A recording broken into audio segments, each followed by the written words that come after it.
every crime is a wound on the world. We're here to dissect it, layer by layer, to find the truth buried within. This is Anatomy of Crime.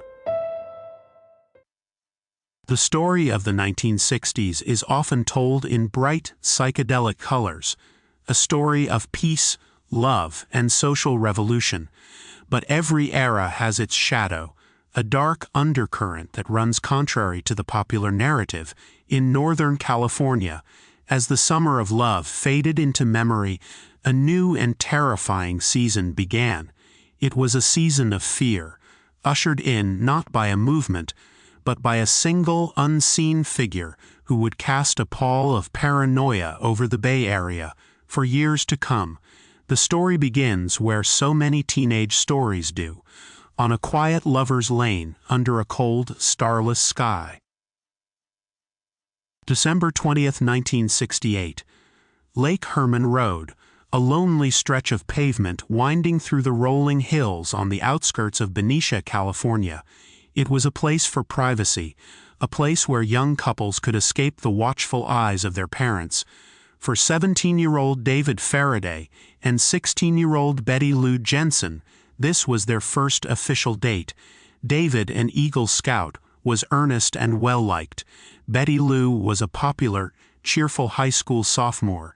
They had attended a Christmas concert earlier that evening, and like countless teenagers before them, they sought a few quiet moments alone.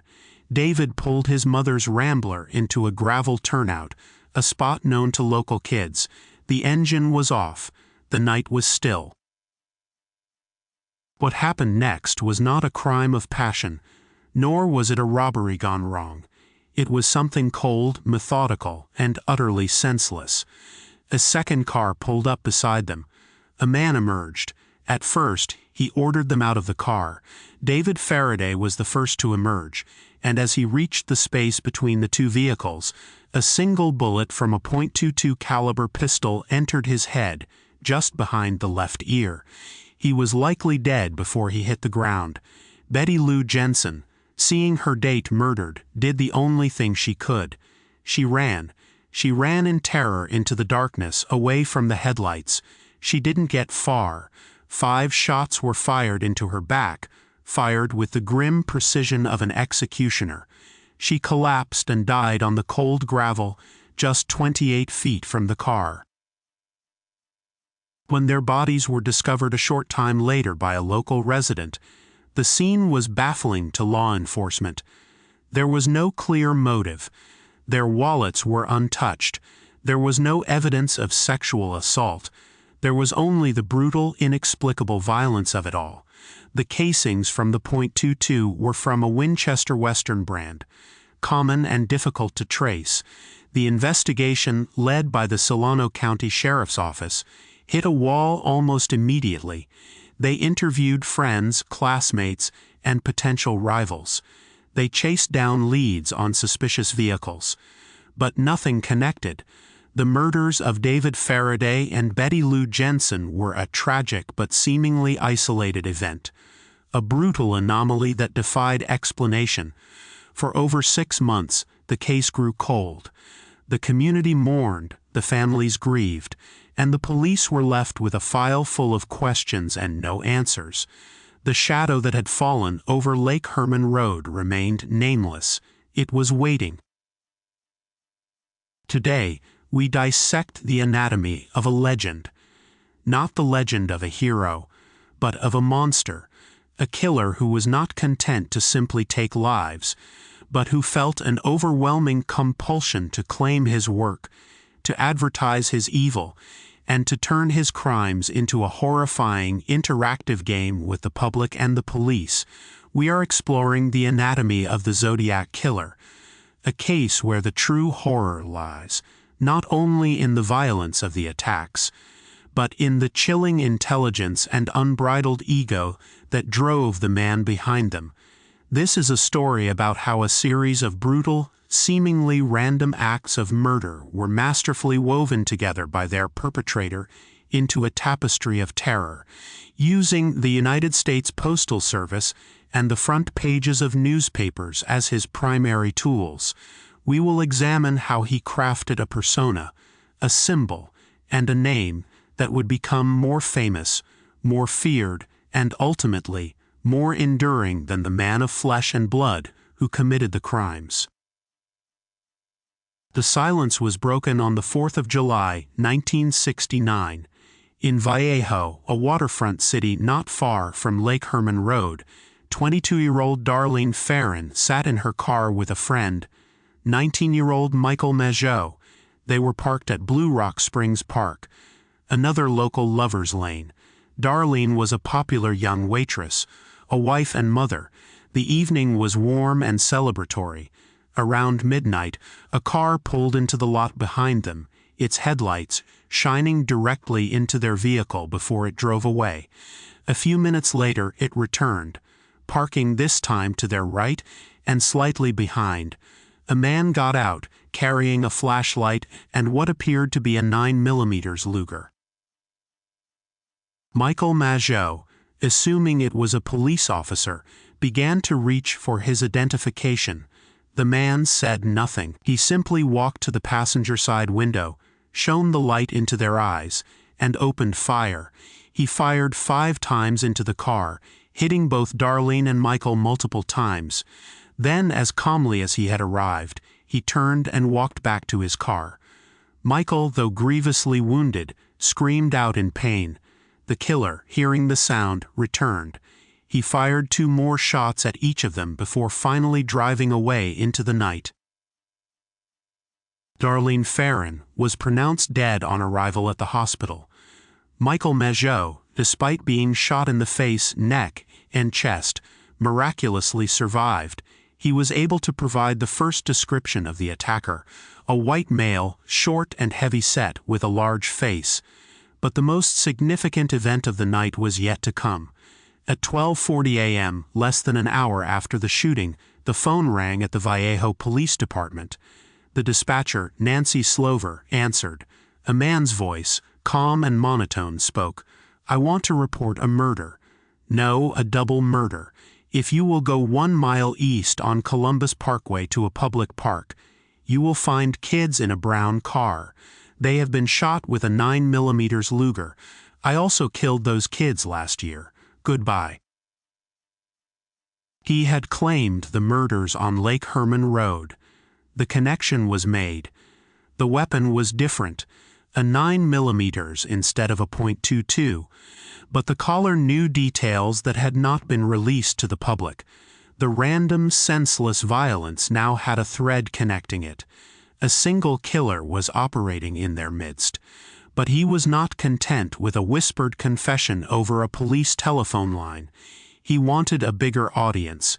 He wanted everyone to know who he was and what he was doing, and so he began to write.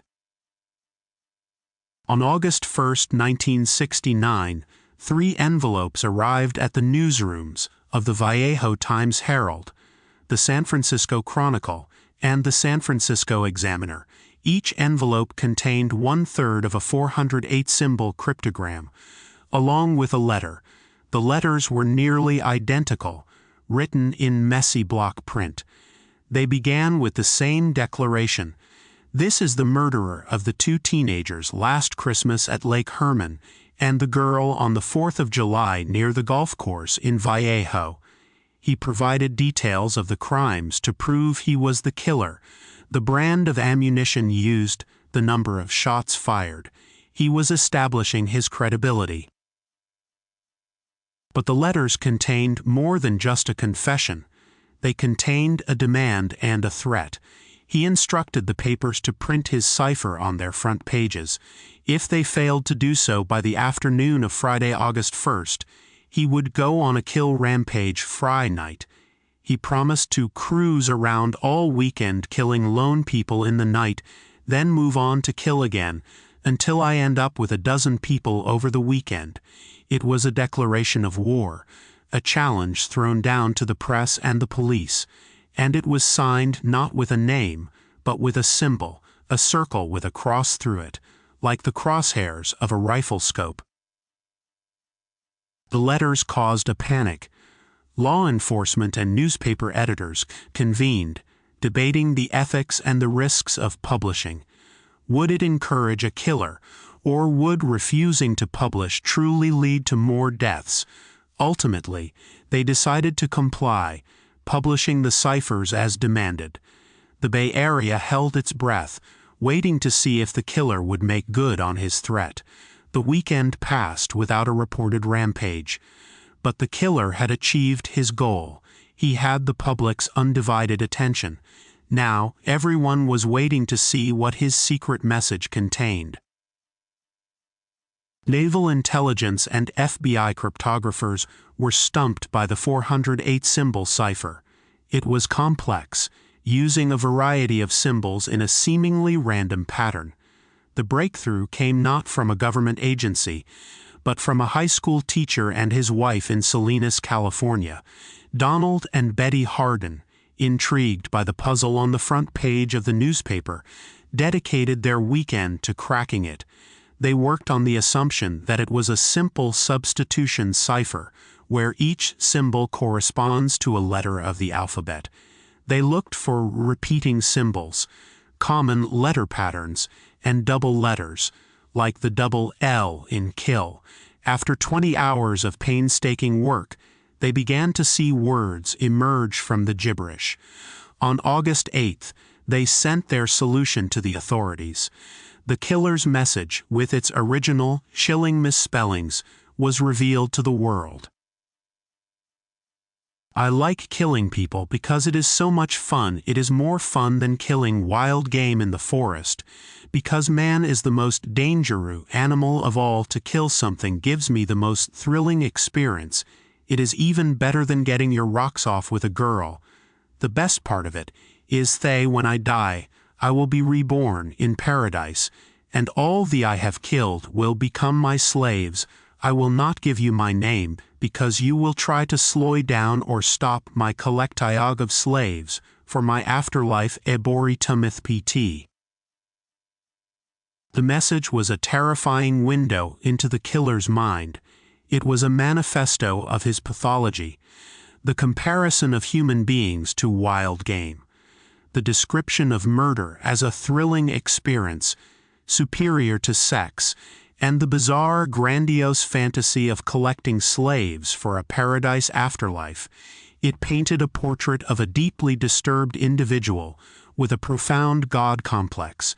He saw his victims not as people, but as objects, notches on his belt for a celestial kingdom of his own making. The final 18 letters of the cipher remain undeciphered, a final piece of mystery he kept for himself. And with this letter, he introduced his chosen name. In a new letter sent to the San Francisco Examiner on August 4th, he wrote, "This is the Zodiac speaking. The Phantom now had a name, and he was just getting started." The Zodiac's reign of terror had begun, and with each communication, he seemed to grow bolder, more arrogant. He reveled in the fear he was creating. The Bay Area, once a symbol of carefree counterculture, was now gripped by a palpable sense of dread. Every dark road, every parked car, held a new potential for horror. The Zodiac had made it clear that anyone could be a target. His next attack would be his most bizarre and theatrical, a performance of pure, ritualistic sadism that would take place not in the dark of night, but in the broad, unforgiving light of day.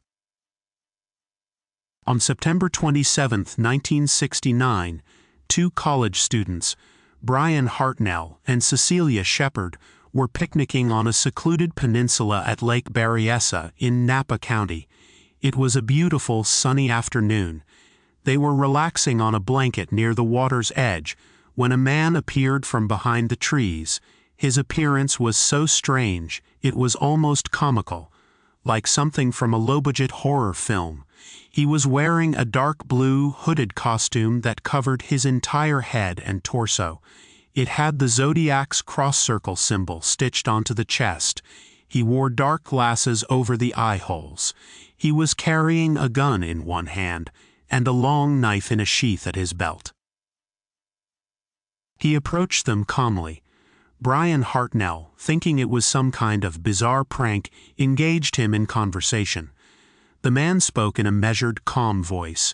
He told them he was an escaped convict from a prison in Montana, where he had killed a guard. He said he needed their car and their money to get to Mexico. He seemed almost personable, despite his terrifying attire.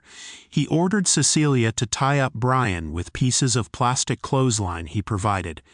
He then checked her knots, tightened them, and tied her up as well. Now helpless, the two students lay face down on the blanket. Brian asked the man if the gun was even loaded. The man responded by removing the clip to show him the bullets. The pretense of a simple robbery then fell away. The man put the gun down and drew the long knife from its sheath. He told them, "I'm going to have to stab you people." And then he did.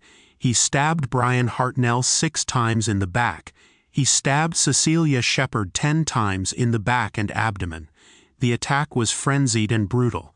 After he was finished, he walked calmly back toward the road. Before he disappeared, Brian Hartnell, who was fading in and out of consciousness, heard the man's footsteps stop. He thought the killer was returning to finish them off, but instead, the man just stood there for a moment before continuing on his way. He walked to Brian's Volkswagen Karmann Ghia, which was parked nearby. Using a black felt-tip pen, he drew his cross-circle symbol on the car door. Below it, he wrote the dates of his previous attacks: Vallejo 122,068, 7,469, Sept 2,769 to 6:30 by knife. He had created a scorecard of his own evil. An hour later, at 7:40 p.m., the phone rang at the Napa County Sheriff's Office. The same calm, monotone voice that had called the Vallejo police spoke to the radio dispatcher. "I want to report a murder. No, a double murder. They are 2 miles north of park headquarters." They were in a white Volkswagen Karmann Ghia, and then he added a detail that only the killer could know. "I'm the one that did it." He left the phone off the hook, and investigators traced the call to a payphone in downtown Napa. When help finally reached the shores of Lake Berryessa, they found a horrific scene. Both Brian and Cecilia were still alive, but barely. They were rushed to the hospital. Cecilia Shepard, despite her terrible injuries, was able to provide a detailed description of the attack to investigators before she slipped into a coma. She died 2 days later. Brian Hartnell, against all odds, survived. His testimony provided an invaluable look at the killer's behavior, his calmness, his methodical approach, and the strange, almost conversational interaction he had with them before the frenzied violence began. The Zodiac was not just a killer, he was a performer, and Lake Berryessa was his stage. He was now a suspect in 5 murders and 2 attempted murders. He had struck in 3 different jurisdictions: Benicia, Vallejo, and Napa County. But his most audacious act was yet to come. He was about to bring his campaign of terror into the heart of one of America's most iconic cities, San Francisco. On the night of October 11, 1969, just 2 weeks after the attack at Lake Berryessa, a man hailed a cab in downtown San Francisco, near Mason and Geary Streets. The driver was 29-year-old Paul Stein. The passenger asked to be taken to the intersection of Washington and Maple Streets in the affluent neighborhood of Presidio Heights. But for some reason, Stein drove 1 block further, to the corner of Washington and Cherry. It was here, at approximately 9:55 p.m., that the passenger shot Paul Stein once in the head with a 9mm pistol, killing him instantly. The killer then did something that set this crime apart from the others. He took his time. He leaned over the front seat and began to rummage through Stein's pockets, taking his wallet and car keys. He then tore a large piece from the back of Paul Stein's shirt tail. He was collecting a trophy. The crime did not go unnoticed. 3 teenagers in a house across the street witnessed the aftermath of the shooting. They saw the man in the cab, wiping down surfaces. They called the police. The dispatcher, in a fateful and still debated error, broadcast an alert for a suspect who was a black male adult. The description had come from the teenagers, but somewhere in the chain of communication it was garbled. Just minutes later, 2 SFPD officers, Donald Fouke and Eric Zelms, were responding to the scene when they saw a white man walking calmly down the sidewalk, just a block from the crime scene. He was a white male, heavy-set, wearing glasses and a dark, short-sleeved jacket. He matched the description that would later be corrected. But at that moment, they were looking for a black suspect. They slowed their patrol car and may have briefly spoken to him, asking if he'd seen anything unusual. He pointed them further down the street, and they drove on, letting him walk away into the darkness. They had, in all likelihood, just come face to face with the Zodiac killer and let him go. When they arrived at the cab, they realized the mistake. A corrected description was broadcast, but it was too late. The killer had vanished into the dense foliage of the Presidio, a large park and military base nearby. A massive search was launched, but he was gone. The murder of Paul Stine was a turning point. The Zodiac had proven he could strike anywhere, even in a busy, well-to-do city neighborhood, and he had left evidence behind. A partial bloody fingerprint was lifted from the cab. It was the best physical evidence they had yet, but the most damning proof of his identity would arrive, as it always did, through the mail. 3 days after the murder, an envelope arrived at the San Francisco Chronicle. Inside was another letter from the Zodiac, and inside with the letter was a square of blood-stained fabric. It was the piece of Paul Stine's shirt.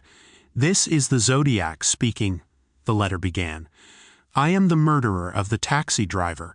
To prove this, here is a blood-stained piece of his shirt."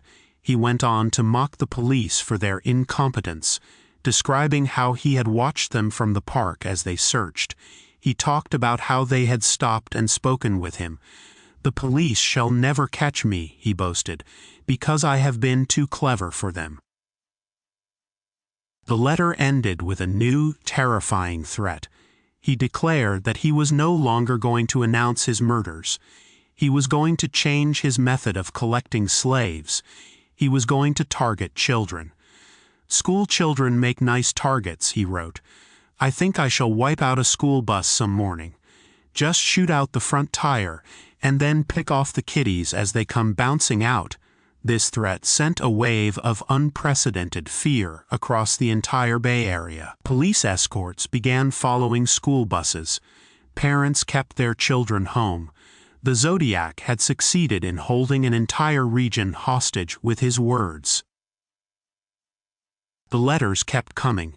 He sent diagrams of an elaborate bomb he claimed to have built, a death machine he would use on a school bus.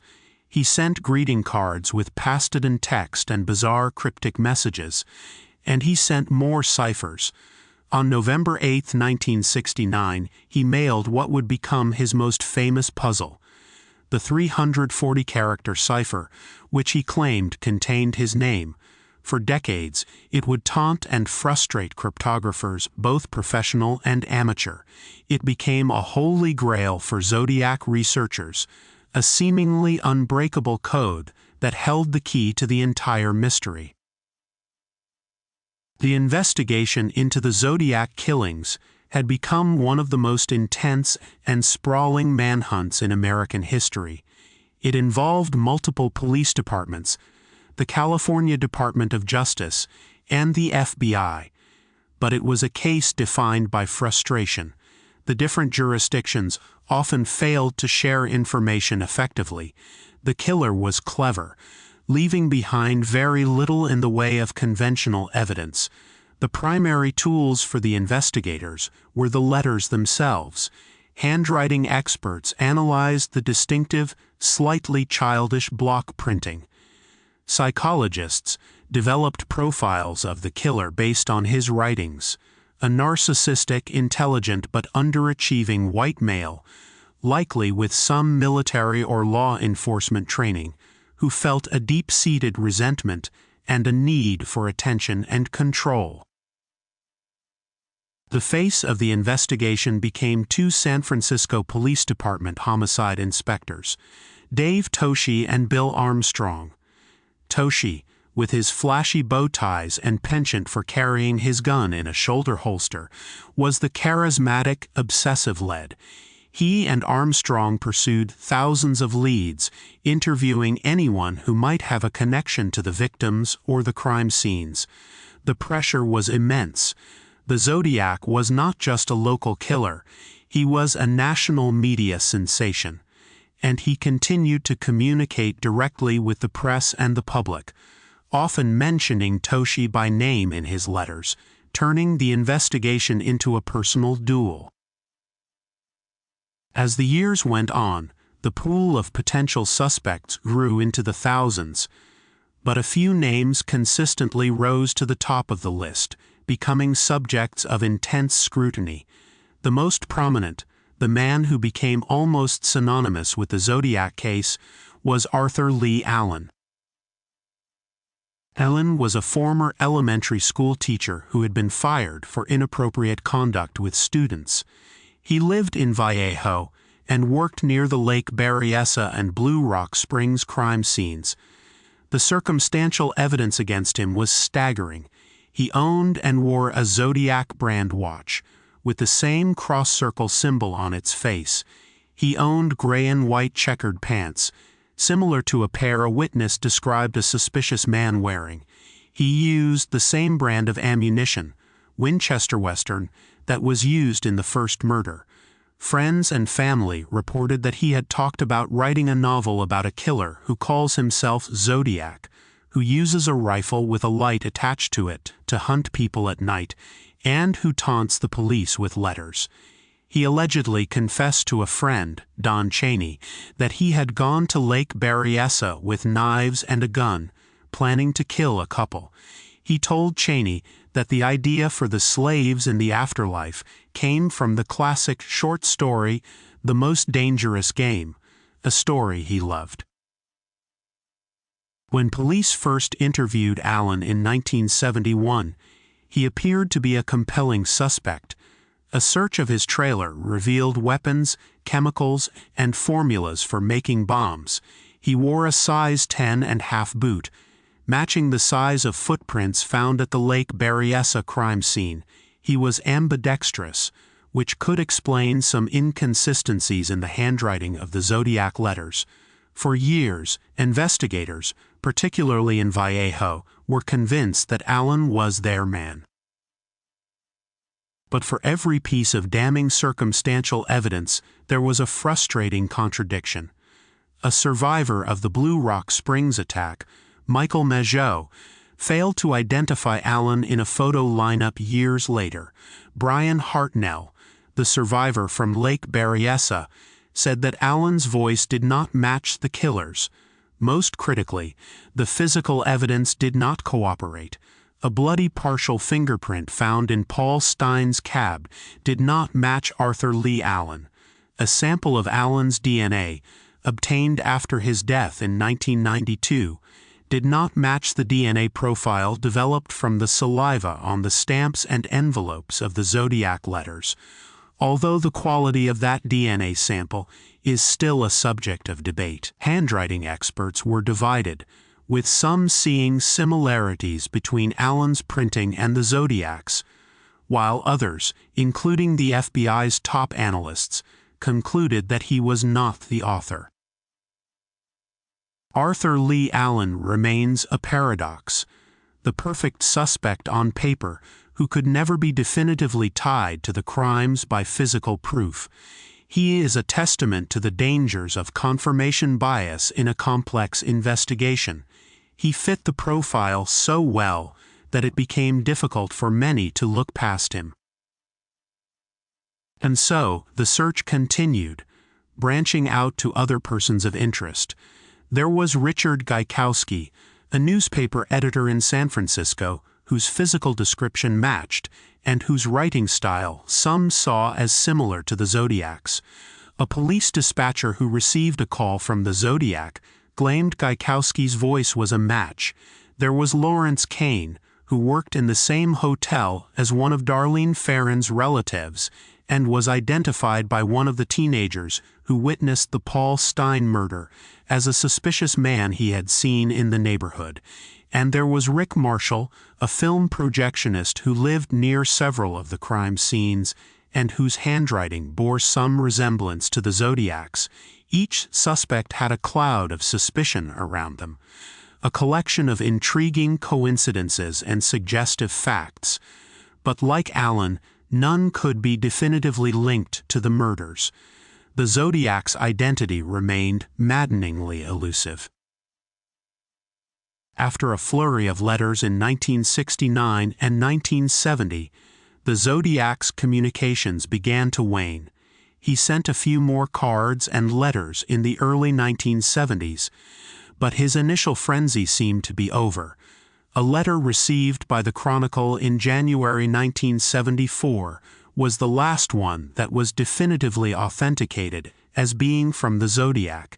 In it, he gave the movie The Exorcist a poor review, calling it the best satirical comedy that I have ever seen, and signed off with a new score: me equals 37, SFPD equals 0.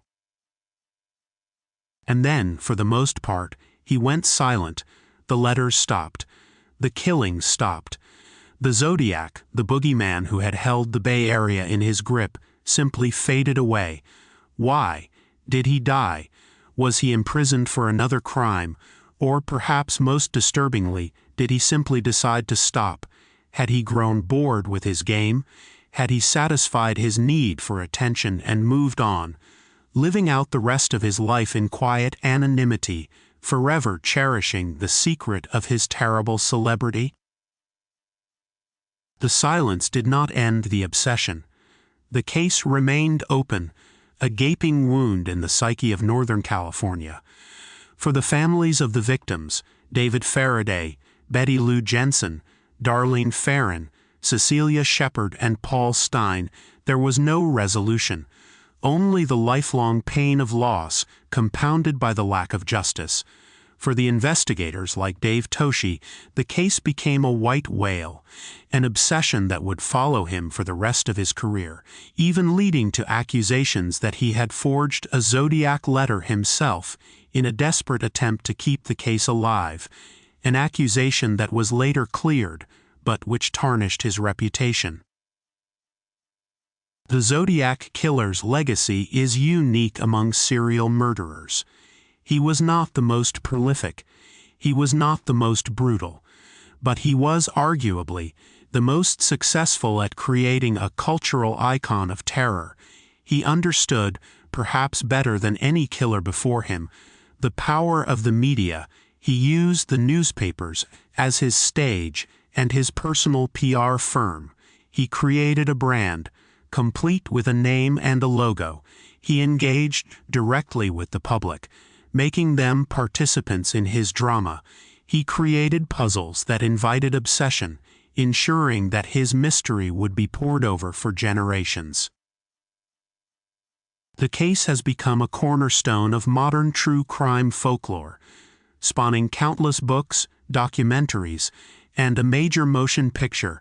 Amateur sleuths and online communities continue to dissect every piece of evidence, every letter, every symbol, proposing new theories and new suspects. The Zodiac's puzzles have become his greatest legacy. For 51 years, the 340-character cipher remained unsolved, a monument to his cleverness. Then, in December of 2020, the news broke. A team of 3 private citizens, David Oranchek, a software developer from Virginia, Sam Blake, a mathematician from Australia, and Jarl van Eyck, a programmer from Belgium, had finally cracked the code.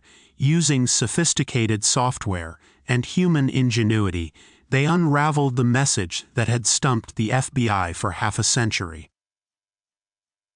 The message, once again filled with his signature misspellings, was not the confession of a name that everyone had hoped for. Instead, it was more of the same chilling bravado and pathetic self-aggrandizement. It read, "I hope you are having lots of fun in trying to catch me. That wasn't me on the TV show, which brings up a point about me. I am not afraid of the gas chamber because it will send me to paradise all the sooner, because I now have enough slaves to work for me, where everyone else has nothing when they reach paradise. So they are afraid of death. I am not afraid, because I know that my new life will be an easy one, in paradise death." He was referring to a television appearance by someone claiming to be the Zodiac, and he was doubling down on his twisted fantasy of an afterlife filled with slaves. The solution to the Z340 was both a monumental achievement and a profound anticlimax. It offered no new clues, no name, no path to justice. It was just more of the same noise from the mind of a killer. It was a final taunt, delivered 50 years late. The ultimate outcome of the Zodiac case is a profound and unsettling lack of one. The case remains officially open in multiple jurisdictions. The primary suspects, including Arthur Lee Allen, are all deceased. The physical evidence is old, degraded, and has so far failed to provide a conclusive match. The Zodiac killer was never caught. He was never held accountable for his crimes. He won his game.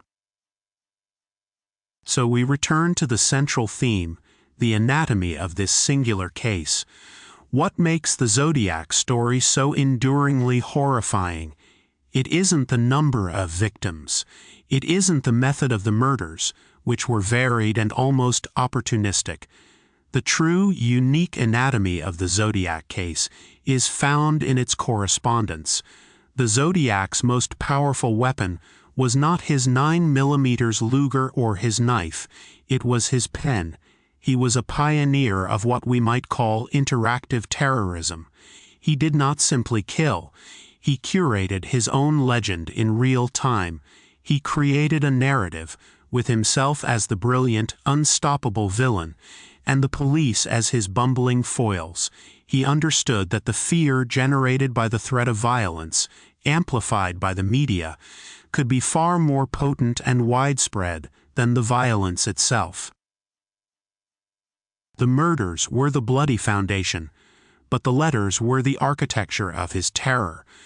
Through them, he transformed himself from a pathetic, violent criminal into a mythic figure, a real-life supervillain who communicated in riddles. He gave us a symbol to fear, a name to whisper, and a puzzle that seemed to hold all the answers. He orchestrated his own infamy with the skill of a marketing executive, ensuring that his dark legacy would long outlive him. He didn't just kill 5 people. He infected the culture with a mystery that may never be solved. The crosshairs on the page were not just a signature. They were a mirror. For more than 50 years we have stared into them, trying to see a killer's face, only to see our own fascination with the darkness reflected back. The Zodiac's final victim was not a person, but the very idea of certainty, leaving behind a ghost that haunts the archives of American crime, forever unidentified and forever in control. This has been Anatomy of Crime, where the truth is never simple, but always worth seeking.